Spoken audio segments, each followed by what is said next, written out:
बिस्मिल्लाहिर्रहमानिर्रहीम अस्सलाम वालेकुम। इस्टेब्लिशमेंट से न्यूट्रलिटी के सबूत अब पीटीआई ने मांगना शुरू कर दिए हैं और अपने लिए एक यार्ड स्टिक तय कर ली है कि जब तक ये चीज़ें नहीं होंगी तब तक हम ये तस्लीम नहीं करेंगे कि मौजूदा इस्टेब्लिशमेंट न्यूट्रल है या नहीं। इसके ऊपर आज वीलॉग के अंदर बात करेंगे और जस्टिस मंसूर अली शाह ने आज जो सुप्रीम कोर्ट ऑफ पाकिस्तान के अंदर सवालात उठाए हैं और पीटीआई से सवालात का जवाबात मांगे हैं उसके ऊपर भी बात करेंगे। और सबसे इम्पॉर्टेंट चीज़ कि आज मुराद सईद ने एक प्रेस कॉन्फ्रेंस की और उसमें उन्होंने कहा कि मुझे मारने की मनसूबाबंदी की गई है। कौन है जो मुराद सईद के ख़िलाफ़ है और उनको मारने की कोशिश कर रहा है, इसके ऊपर भी बात करते हैं। वज़ीर-ए-आज़म पाकिस्तान जब आज प्रेस कॉन्फ्रेंस कर रहे थे तो उसमें वो बार बार एक बात के ऊपर बड़ा फोकस कर रहे थे कि उनको एनसीए की तरफ से भी क्लीन चिट मिली, डेली मेल की तरफ से भी क्लीन चिट मिली और वो बिल्कुल नीट एंड क्लीन है। तो पाकिस्तान के अंदर एक दूसरे के ऊपर जो इल्ज़ामात लगाए जाते हैं कि ये फ़लाँ आदमी जो है वो करप्ट है और फ़लाँ आदमी सादिक और अमीन है और फ़लाँ आदमी को फ़लाँ जगह से जो है वो चिट मिल चुकी है, तो इन बातों को आप पाकिस्तान की अदालतों के अंदर भी साबित करें। मैं आपसे रिक्वेस्ट करता हूँ कि अगर आपने कोई काम ऐसा नहीं किया जिसमें आपको कतन कोई शर्मिंदगी ना हो तो फिर कतन आपको चाहिए था कि आप 4 साल तक अपने बेटे सलमान शहबाज को बाहर ना रखते और पाकिस्तान के अंदर रहते हुए इन अदालतों का सामना करते।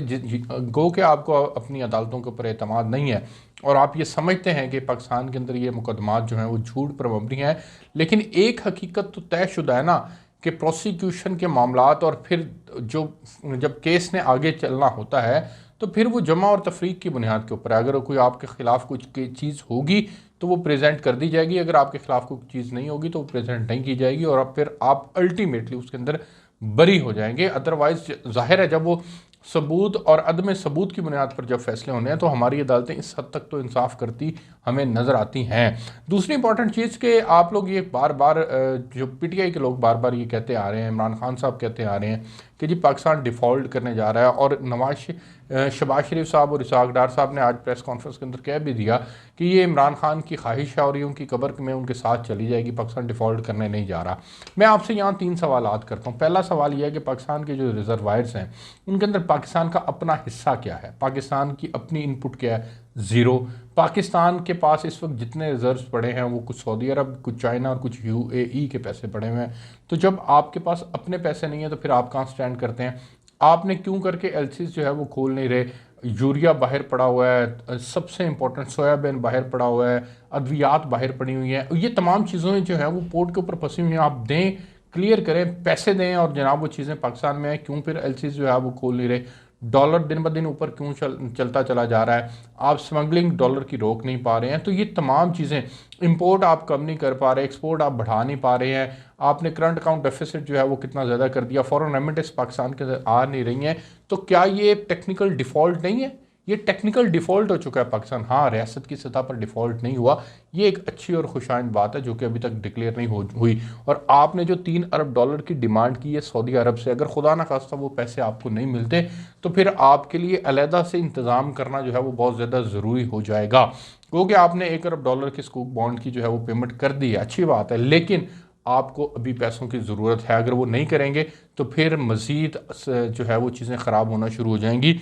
ये इसको कंट्रोल करना जो है बहुत ज़्यादा ज़रूरी है। अब आ जाए इन इश्यूज़ के ऊपर जिनमें मैंने आपसे कहा कि इस्टेब्लिशमेंट की न्यूट्रलिटी के जो सबूत मांगे जा रहे हैं वो उसके ऊपर बात करते हैं। आज जब आज़म सवाती साहब के मुतालिक सेनेट के अंदर जो है वो डिमांड की गई कि उनके प्रोडक्शन ऑर्डर जारी किए जाएँ और फिर सादिक संजरानी साहब ने ऑर्डर जारी नहीं किए तो फवाद चौधरी ने ट्वीट किया। उन्होंने कहा कि सादिक संजरानी का बतौर चेयरमैन सेनेट अपनी सीट के ऊपर मौजूद होना, क्या ये इस बात की दलील है कि न्यूट्रल हमारी इस्टेब्लिशमेंट जो है वो न्यूट्रल है? इट मीन्स कि वो क्लियर इंडिकेशन है कि आपसे वो ये कह रहे हैं कि अगर ये अपनी सीट के ऊपर मौजूद हैं तो इसका मतलब है कि ये इस्टेब्लिशमेंट जो है वो न्यूट्रल नहीं है। ये मौजूदा इस्टेब्लिशमेंट की बात कर रही है, पिछला चैप्टर क्लोज हो चुका है। तो मौजूदा इस्टेब्लिशमेंट से अब वो उन तमाम लोगों के मुतल्लिक जानकारी की डिमांड चाहते हैं जो लोग पाकिस्तान के अंदर बाकायदा किसी एक जगह का जो है वो साथ देते रहे हैं। गो कि ये वही सादिक संजरानी हैं जिनको जो है वो आप लोग लेके आए थे और फिर आप लोगों ने जो है इनको जितवाया था, इसके बावजूद कि आपकी मेजोरिटी नहीं थी और ये जीत गए थे। तो ये वही सादिक संजरानी हैं जो पहले आपके लिए इस्तेमाल होते रहे, आज आप कहते हैं इनको हटाएं, फिर हम मानेंगे कि इस्टेब्लिशमेंट जो है वो न्यूट्रल है। दूसरा, जस्टिस मंसूर अली शाह ने आज नैम तरामीम के ख़िलाफ़ जो सुप्रीम कोर्ट ऑफ पाकिस्तान में पाकिस्तान तहरीक इंसाफ गई हुई है, वो तहरीक इंसाफ से ही उन्होंने 2 सवालात कर लिए और वो बड़े इंपॉर्टेंट सवालात हैं। उन्होंने कहा है कि सबसे पहले तो ये बताया जाए कि नैब कवानीन के अंदर अगर अफवाज पाकिस्तान के लोगों को इंडक्ट नहीं किया जाता, उनका एहतसाब नैब नहीं कर सकता, तो इसके ऊपर पीटीआई का ऑफिशियल स्टैंडिंग क्या है, पीटीआई क्या समझती है कि जब एक जज जो है वो नैब के इख्तियार के अंदर आता है तो एक फ़ौज का आदमी जो है वो क्यों करके नैब के इख्तियार के अंदर नहीं आता, अगर वो करप्शन करता है तो उसको नैब क्यों नहीं पकड़ सकती। दूसरा ये बताएं कि पार्लियामान जो है वो उसके अंदर अगर फैसले होने चाहिए, कोई रुकने पार्लियामेंट जो है वो अगर ये कह रहा है कि फ़ैसले सड़कों पर होंगे, तो क्या ये जमहूरियत है? ये भी बड़ा इंपॉर्टेंट है जो उन्होंने सवाल आज किया है। अब पाकिस्तान तहरीक इंसाफ के लिए जो है वो गो कि ये इसमें गए हुए हैं और उन्होंने जाके मुतालबा किया हुआ है कि ये नैब तरामीम ठीक नहीं है, इससे 1100 अरब की करप्शन के जो है वो 1100 अरब की करप्शन माफ़ हो रही है और ये तमाम चीज़ें चल रही हैं, तो आप इनको जो है वो इनकी नैब तरामीम को ख़त्म करें। तो उसमें अब ऑफिशियली इनसे सवाल का जवाब मांगा गया है। अब देखते हैं कि ये अपने सवाल में क्या जवाब देते हैं। आज मुराद सईद साहब ने जो अपनी प्रेस कॉन्फ्रेंस की है उसमें उन्होंने कहा है कि जी मुझे कत्ल करने की मनसूबाबंदी की जा रही है, भेस बदल कर कई लोग मेरे ताक़ुब में रहते हैं, और उन्होंने कहा कि एक दफ़ा आए भी हैं और हुकूमती मशीनरी जो है वो उसकी मुकम्मल तौर पर मदद करती हुई नज़र आ रही है। अब ये उन्होंने सदर पाकिस्तान को भी ख़त लिख दिया और उसमें उन्होंने अरशद शरीफ का हवाला भी दिया है कि जी अरशद शरीफ ने भी आपको ख़त लिखा था, लेकिन फिर अरशद शरीफ को आप तो गो के तहफ़्फ़ुज़ नहीं दे सके और वो आज एक तहकीकाती सहाफ़ी जो है वो हमारे दरमियान नहीं है।